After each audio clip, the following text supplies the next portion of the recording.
Assalamualaikum dan salam madani. Izinkan saya memperkenalkan diri. Nama diberi Nur Afrina Daya Nazrin Natasha Fazliza binti Muhammad Nazrin dan saya berumur 12 tahun.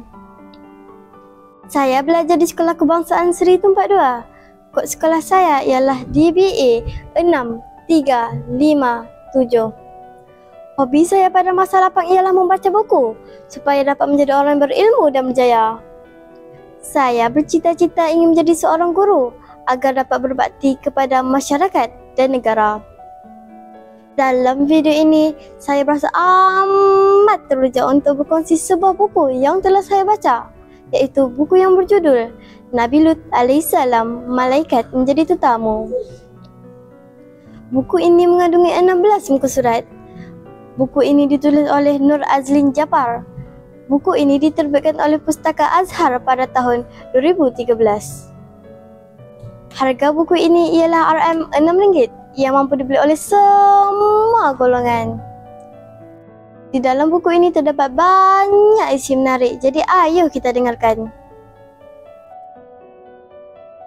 Buku ini mengisahkan tentang kaum Nabi Lut alaihissalam, iaitu kaum Sadum. Mereka suka pada kaum sejenis, termasuklah isteri baginda sendiri. Pada suatu hari, 3 orang malaikat datang ke rumah baginda menyamar sebagai tetamu. Kedatangan tetamu baginda telah menarik minat seluruh penduduk bandar Sadum. Mereka menyerbu ke rumah baginda. Dengan izin Allah Subhanahu Wa Taala, tiba-tiba mereka menjadi buta. Malaikat menyuruh baginda sekeluarga berpindah daripada bandar tersebut. Malangnya hanya 2 puteri baginda yang mengikutinya.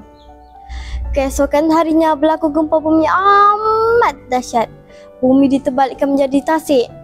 Itulah hukuman ke atas orang-orang yang ingkar pada perintah Allah Subhanahu Wa Taala.